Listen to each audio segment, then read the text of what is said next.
रस्सा चांगला शिजून तयार झालाय। आता आम्ही त्याच्यामध्ये हिरवा आंबा टाकतोय। आंबा आहे ना, ही एक लहान पोर आहे आमचं, त्यासाठी आम्ही अंडी पण टाकलेत त्याच्यात। आंबा एकदम शेवट टाकायचा, म्हणजे जास्त आंबटपणा रस्स्यात उतरत नाही ना, तर खूप रस्सा आंबट होतो। आम्ही आज वाकटीच्या माशांचा रस्सा बनवतोय। आरती वहिनी आता मासे चिरून घेत आहेत। वाटण टाकणार का त्यात? नाही, बिना वाटणाचा बनवतोय। मासे साफ करून घेतलेत चांगले, मोठी मोठी डोकी आहेत ना त्यांची। दाखव आरती डोकं, काढून टाकायची। वाकटीच्या रश्श्याच्या फोडणीची तयारी चालू झाली। आता वांगा बटाटा आणि वाकट्या कापून 5 मिनिटं आम्ही भिजत ठेवल्यात। त्याच्यामध्ये वांगा बटाटा टाकणार आणि एक आंबा भेटला आम्हाला, तो पण आम्ही टाकणार। आणि फोडणीला कांदा लसूण टोमॅटो टाकणार। वाटण नाही टाकणार? वाटण नाही टाकणार। वाकटीच्या रश्श्याची फोडणी करून घेतोय आम्ही। तेल चांगलं तापलंय, त्याच्यात लसूण टाकलंय, लसूण तरसलाय। आता कांदा टाकणार आहे। फक्त कांदा आणि टोमॅटोची फोडणी देतोय आम्ही। कांदा चांगला लाल करून घेतला, मग टोमॅटो टाकणार आहे ना। कांदा चांगला लाल झालाय तर टोमॅटो टाकून घ्यायचा आहे। टोमॅटो परतला की मग बाकीचे मसाले। आरती वाकटी बघ, वाकटी नरम झाली काय?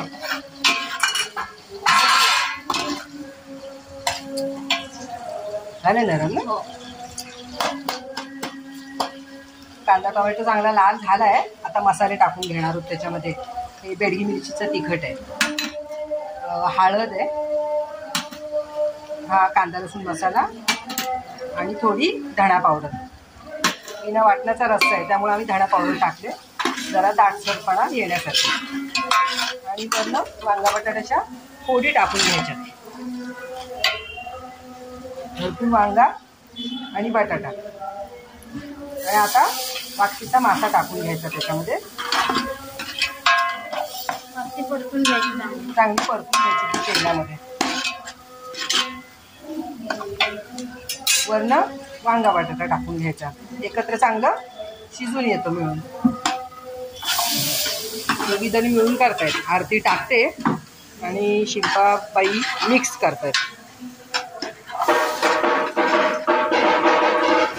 माशाच्या तुकड्या आणि वांगे बटाटे आणि मसाले चांगले तेलात परतून झालेत।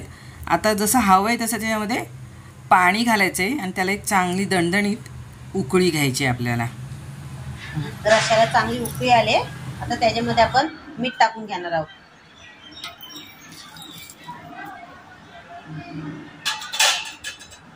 आणि कोथिंबीर पण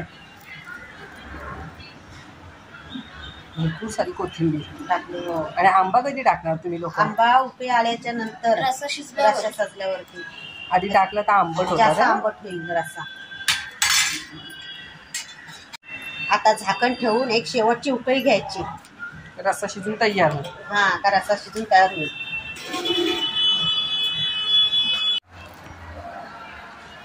रस्सा चांगला शिजून तयार झालाय। आता आम्ही त्याच्यामध्ये हिरवा आंबा टाकतोय। आंबा आहे ना, ही एक लहान पोर आहे आमचं, त्यासाठी आम्ही अंडी पण टाकलेत त्याच्यात। आंबा एकदम शेवट टाकायचा, म्हणजे जास्त आंबटपणा रस्स्यात उतरत नाही ना, तर खूप रस्सा आंबट होतो। आता खाऊन घेणार, एक उकळी आली की बस झाली, आंबा लगेच शिजतो। वाकटीचा रस्सा आणि गरम गरम भात बनवलाय आम्ही, तयार आहे।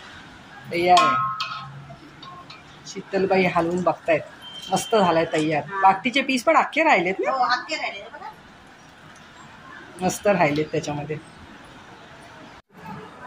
वाकटीचा रस्सा आणि गरमागरम भात। व्हिडिओ आवडला तर नक्की लाईक करा, सबस्क्राईब करा अजून जर केलं नसेल तर। आरती खाल्लाच रस्सा? चांगला झालाय? त्या आई खायला बसलेवर, आई चांगलं झालंय काय का? भारी झालंय। आणि शिल्पा खाते आणि शीतलबाई, शीतलचं आणि बाबूची गडबड चालले। शीतल खाल्लाच रस्सा? चांगला झालाय? बाबू खाल्लास तू? वाकटीचा रस्सा आणि भात आणि पापड भाजलेत।